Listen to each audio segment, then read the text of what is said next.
Hey guys, we're here at the Cherry Blossom Festival in Marshfield, Missouri, and I'm with the one, the only, Patrick Duffy. How are you doing today, sir? I hope I'm the only one. There's another one. I'm in trouble, but yeah, I'm good. Well, you're the only one, at least at this event. Okay, good. So let's just start off real quick. What inspired you to be an actor? Oh my God. Well, I don't know if it's inspired. It was a process, sort of like a fungus. You start in junior high school. I did. After school, just doing a play for the heck of it. Then in high school, the plays were a little more involved, a little more intense, a little more organized. There was a drama class and a drama club. And then just before I graduated from high school, my drama teacher said to me that, there are people that make a living doing what you're really having fun doing after school.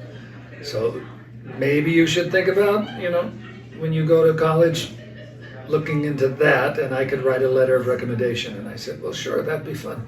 And that's pretty much what started the ball rolling as a profession. Yeah. Wow. So I know you've been in all kinds of projects and stuff. Have you ever been starstruck? Oh, always. I'm always starstruck. And I've had the fortune to be on shows that allowed my starstruckedness that I could act on it. Right. The guest stars on literally all the way back from Man from Atlantis. Wow. And then in Dallas, of course, Yes. we had Alexis Smith and Jim Davis and Barbara Bel Geddes, the absolute star of film and Broadway, and all of these people that came through the episodes of Dallas, and you're able to live in a little fantasy world that you watched on your black and white TV when you were a child. Yeah. And then out in public, there are times, a starstruck moment was one where I was recognized by a star. Wow. And that was, to me, a strange bit of fluttering of the heart. It was James Coburn. And I was sitting in a waiting area as a plane unloaded, and then we were going to get on that same plane. Wow. And James Coburn came off the plane, and I've been a fan of his since he was guest starring on Wanted Dead or Alive and shows like that on television.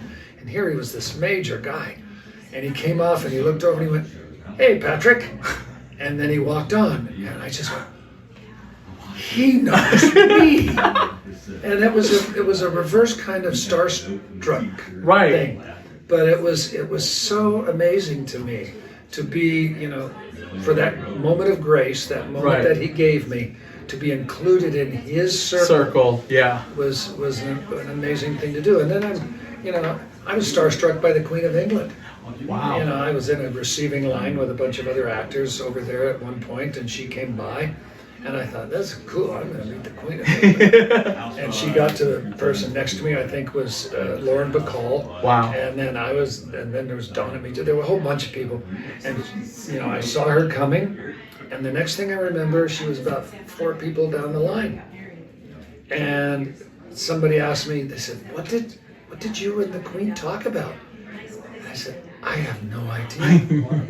And it was a point, I literally could not remember. It was that a strange thing. Yeah.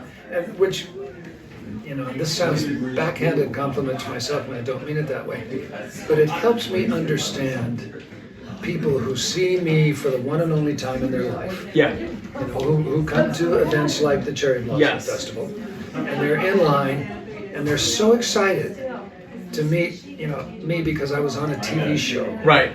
But I have this feeling of empathy now because I was there. Because you got to feel and it. Pardon my French, but I lost my shit. Yeah. And it was a moment of blackout. It was like a performing, what do they call the drunk that can still do everything? Functioning. Yeah. Functioning drunk. Alcoholic. Yeah.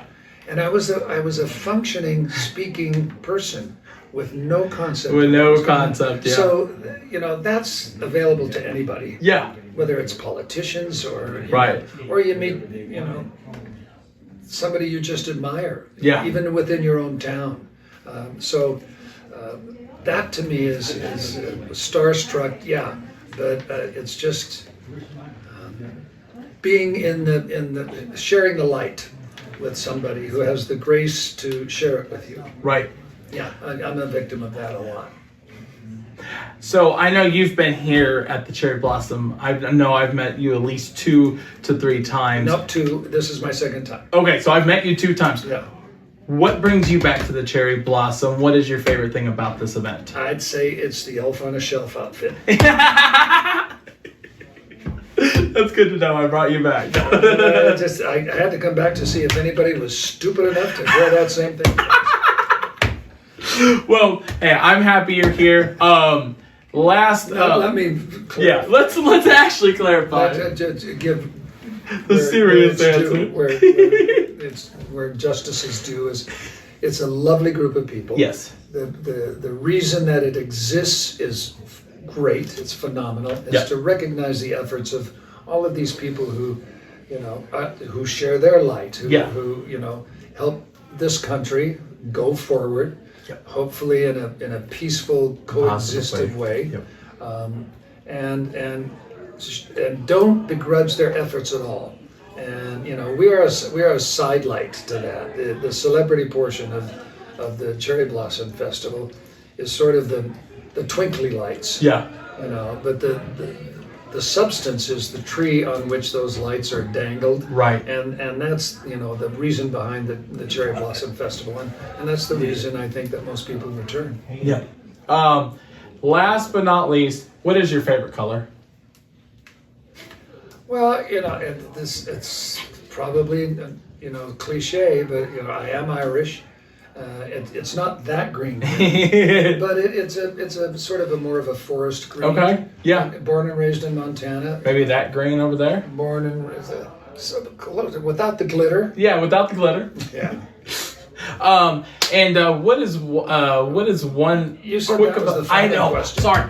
Quick advice that you'd give to today's generation, and then we're gonna end it at that. The elf lies. I know I said I thought of lies. Well, It's not every day I get to talk to you. well, far be it for me to give advice to anybody, but here goes. No, tolerance, dignity, compassion, acceptance, control your temper. Keep your mind open. The more information you get, the better off you are to make decisions that create value instead of darken and muddy the waters. So, it's a hard thing to do. We all are only human, and we have buttons that get pushed, but recognize the buttons and realize that they're being pushed, and it doesn't mean that you need to respond in kind, but respond by being kind. So it's a hard thing to do, but if you have one job and you want to accept it, I would say that's the way to live your life. Okay. Well, ladies and gentlemen, this is the one, the only, legendary Patrick Duffy, and we are out of here. Bye, guys.